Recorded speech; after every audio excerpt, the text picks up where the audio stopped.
ಆತ್ಮೀಯ H16 news ಅರ್ಥಾತ್ ಥೇ ಸೀತಾರಾಮ್ ನ್ಯೂಸದ ವೀಕ್ಷಕರೇ, ನಾನು ನಿಮ್ಮವ ಎಂ ಆಯುಧ ಮಲ್ಲಪ್ಪ ಜೊತೆ ಅವರು. ತಾವು ಈಗ ಸುದ್ದಿಗಳ ಲೋಕಕ್ಕೆ ಎಂಟ್ರಿ ಹೊಡಿತಾ ಇದ್ದೀರಿ. ಈ ಸುದ್ದಿಗಳನ್ನು ಪ್ರತಿಯೊಂದು ನೋಡೋ ಜೊತೆಗೆ ನಿಮ್ಮ ಅಭಿಪ್ರಾಯಗಳನ್ನು ಹಚ್ತಾ ಇರಿ. ಯಾಕಂದರೆ ಈ ಸುದ್ದಿಗಳು ನಿಮಗಾಗಿ, ನಿಮ್ಮ ಬದುಕಿಗಾಗಿ, ನಿಮ್ಮ ವೈಚಾರಿಕೆಗಾಗಿ, ನಿಮ್ಮ ತಿಳುವಳಿಕೆಗಾಗಿ ಅನ್ನೋದು ನಿಮಗೂ ಗೊತ್ತು. ಜೊತೆಗೆ ನಮಗೂ ನಿಮ್ಮೊಂದಿಗೆ ಇದೊಂದು ಮಾತಾಡುವಂಥ ಜೊತೆಗೆ ಸುದ್ದಿಗಳನ್ನು ಬಿಡುವಂಥ ಕೆಲಸ. ಈ ಕೆಲಸದಲ್ಲಿ ನಾವು ನಿಮ್ಮೊಂದಿಗಿದ್ದೀವಿ ಅಂತ ಹೇಳ್ತಾ ನೋಡ್ತಾ ಇರಿ ಈ ಸುದ್ದಿಗಳನ್ನು. ಅದಕ್ಕೆ ನಾನು ವಿನಂತಿ ಮಾಡ್ತೀನಿ ಸರ್ಕಾರಕ್ಕೆ, ಈ ಯಾಕಂದ್ರೆ ಸಾಮಾನ್ಯ ಜನರಿಗೆ ಟಿಕೆಟ್ಗಳನ್ನು ಕೊಡೋದು ಕಾಳಸಂತೆಯಲ್ಲಿ ಬರುವಂಥದ್ದು.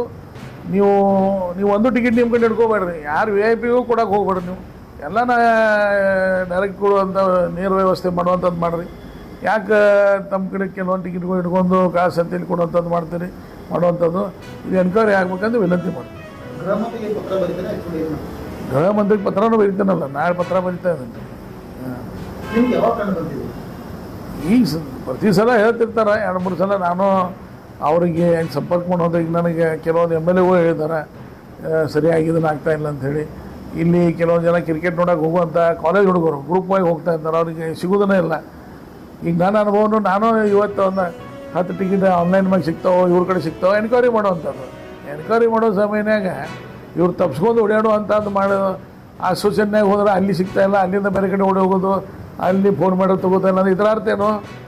ನೀವು ಹೇಳ್ರಲ್ಲ, ನಮ್ಮ ಕಡೆ ಟಿಕೆಟ್ಗಳು ಇಷ್ಟು ಬಂದಿದ್ದು ಇಷ್ಟು ಹೋಗಿದ್ದಾವೆ ಅಂಥೇಳಿ ಯಾಕೆ ಹೇಳ್ತಾ ಇಲ್ಲ?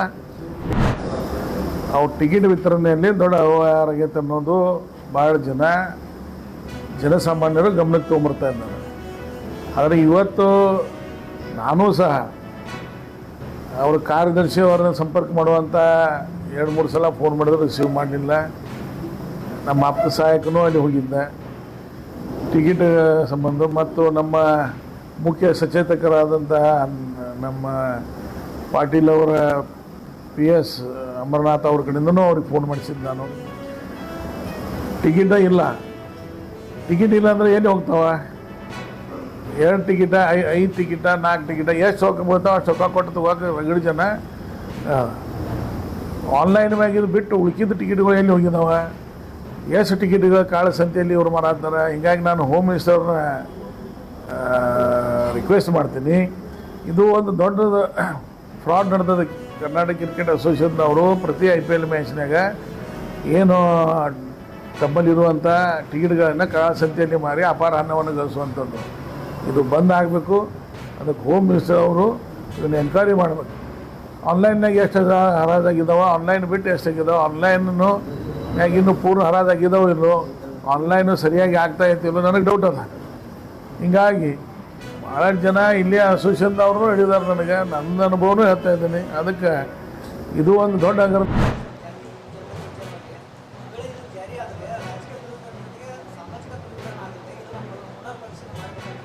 ಮಾಡ್ಲಿಕ್ಕೆ ಸರ್ಕಾರ ರೆಡಿ ಇದೆಯಲ್ಲ, ಸರ್ಕಾರ ಅದನ್ನು ಪುನರ್ ಪರಿಶೀಲನೆ ಮಾಡ್ಲಿಕ್ಕೆ ರೆಡಿ ಇದೆ, ಚೇಂಜ್ ಮಾಡ್ಲಿಕ್ಕೆ ರೆಡಿ ಇದೆ, ಎಲ್ಲ ರೀತಿಯ ತಯಾರಿದೆ.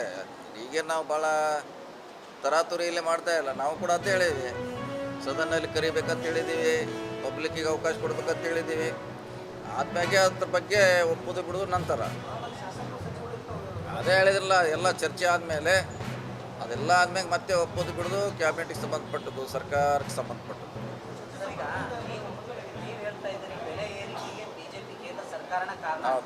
ಅವ್ರು ಹೇಳ್ತಾ ಇದ್ದಾರೆ ಈ ಗ್ಯಾರಂಟಿ ಯೋಜನೆಯಿಂದ ಇವರು ಹೇಳಿದ್ವಿ ಅದನ್ನ ಸರಿದೂಗಿಸಿಕೊಳ್ಳಿಕ್ಕೆ ಇಲ್ಲಿ ಬೆಲೆ ಏರಿಕೆ ಮಾಡಿದ್ದಾರೆ ಅಂತ ಬಿಜೆಪಿ ಅವರು ಹೇಳ್ತಾ ಇದ್ದಾರೆ. ಎಲ್ಲೋ ಒಂದು ಕಡೆ ಜನರಿಗೆ ಸೃಷ್ಟಿ ಆಗ್ತಾ ಇದೆ. ಅದೇ ಗೊಂದಲ ಆಗಬಾರ್ದಂತೆ ನಾವು ಹೇಳ್ತೀವಿ.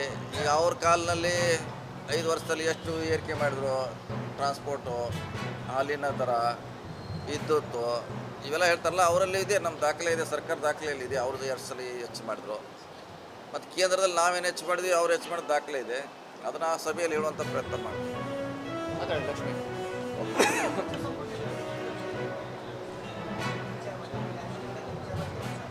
ಇಲ್ಲ, CM ಹೆರಾಲ್ಡ್ ಪತ್ರಿಕೆಯ ಸಮಸ್ಯೆಗಳಿರ್ಬೋದು, ಸುಮಾರು ಸಮಸ್ಯೆಗಳನ್ನು ಆ ವೇದಿಕೆ ಮುಖಾಂತರ ನಾವು ಸಂವಿಧಾನ ಬಚಾವ್ ಇರ್ಬೋದು, ಅದೆಲ್ಲ ಬೇರೆ ಬೇರೆ ಇನ್ನೂ ಸಾಕಷ್ಟು ವಿಷಯಗಳನ್ನು ನಮ್ಮ ಕೇಂದ್ರ ನಾಯಕರು ಅದನ್ನು ಪ್ರಸ್ತಾವನೆ ಮಾಡ್ತಾರೆ. ನಾವು ಪೂರ್ವಭಾವಿಯಾಗಿ ಒಂದು ಸಭೆ ಮಾಡಿದ್ದೇವೆ. ಯಾವ ರೀತಿ ಸಮಾವೇಶ ಸಕ್ಸಸ್ ಮಾಡಬೇಕು, ಬೆಳಗಾವಿ ಜಿಲ್ಲಾ ಕಾಂಗ್ರೆಸ್ಸು ಮತ್ತು ಚಿಕ್ಕೋಡಿ ಜಿಲ್ಲಾ ನಗರ ಘಟಕದ ಮೇಲೆ ಜವಾಬ್ದಾರಿ ಇದೆ. ಅವರಿಗೆಲ್ಲ ಜವಾಬ್ದಾರಿ ಕೊಟ್ಟಿದ್ದೀವಿ. ಸಮಾವೇಶ ಯಶಸ್ವಿ ಮಾಡಲಿಕ್ಕೆ ಅಷ್ಟು ಚರ್ಚೆ ಆಗಿದೆ. ಸರ್, ಈಗ ರಾಜ್ಯಾದ್ಯಂತ ಜನಾಕ್ರೋಶ ಯಾತ್ರೆಯನ್ನ ಬಿಜೆಪಿ ಮಾಡ್ತಾ ಇದೆ. ಪ್ರಮುಖವಾಗಿ ಏನಂದ್ರೆ ಬೆಲೆ ಏರಿಕೆಗೆ ಕಾಂಗ್ರೆಸ್ನ ಕಾರಣ ಅನ್ನೋ ಒಂದು ಆರೋಪವನ್ನ ಮಾಡ್ತಾ ಇದ್ದಾರೆ. ದಿವಾಳಿ ಎದ್ದಿದೆ ಸರ್ಕಾರ ಅನ್ನೋ ರೀತಿಯಲ್ಲಿ ವಿಚಾರ ಆಗ್ತಾ ಇದೆ. ಮಾಡ್ತಾ ಇದ್ದಾರೆ ನಮ್ಮದು ಕಾಂಗ್ರೆಸ್ಸಿಗೆ ಬೆಲೆ ಏರಿಕೆ ಸೀಮಿತವಾಗಿರುವಂಥ ಸಿಸ್ಟಮು. ಕೇಂದ್ರ ಸರ್ಕಾರ ಮೇಲೆ ಭಾಳಷ್ಟಿದೆ. ಅವರು 11 ವರ್ಷಗಳಲ್ಲಿ ಸುಮಾರು ಬೆಲೆಗಳನ್ನು ಏರಿಸಿದ್ದಾರೆ. ದೊಡ್ಡ ಪಟ್ಟಿನೇ ಇದೆ ಅದು. ಸೊ ನಮ್ಮ ವಿರುದ್ಧ ಅವರು ಜನಾಕ್ರೋಶ ಅಂತ ಎಲ್ಲ ಕಡೆ ಹೋಗ್ತಿದ್ದಾರೆ, ಹೇಳ್ತಿದ್ದಾರೆ. ಮೊದಲು ಅವ್ರು ತಾವು ಮಾಡಿದ್ದು ಹೇಳ್ತಾ ಇಲ್ಲ, ತಾವು ಮಾಡಿದ್ದು ಹೇಳಬೇಕಲ್ಲ ಫಸ್ಟು. ತಾವು ಸಾಕಷ್ಟು ಮಾಡಿದ್ದಾರೆ. ಸೊ ಅದನ್ನು ಮುಚ್ಚಲಿಕ್ಕೆ, ತಮ್ಮ ಸಮಸ್ಯೆಗಳನ್ನು ಮುಚ್ಚಲಿಕ್ಕೆ ನಮ್ಮ ಮೇಲೆ ಅಂತ ಒಂದು BJPಯಿಂದ ಒಂದು ಯಾತ್ರೆ ಮಾಡ್ತಿದ್ದಾರೆ. ಪ್ರೊಟೆಸ್ಟು 2 ಡೇಟ್ ಇಟ್ಕೊಂಡಿದ್ವಿ, 27 ಅಥವಾ 28. ಸೊ ಅದನ್ನು AICC ಅವ್ರು ಯಾವುದು ಡೇಟ್ ಕೊಡ್ತಾರೆ, 2ರಲ್ಲಿ ಒಂದು ಮಾಡಲಿಕ್ಕೆ ಪ್ರಯತ್ನ ಮಾಡ್ತೀವಿ. ಆತ್ಮೀಯರೇ, ಎಲ್ಲ ಸುದ್ದಿಗಳನ್ನು ನೋಡಿದಿರಲ್ಲ, ಏನು ಅನಿಸ್ತು ನಿಮಗೆ?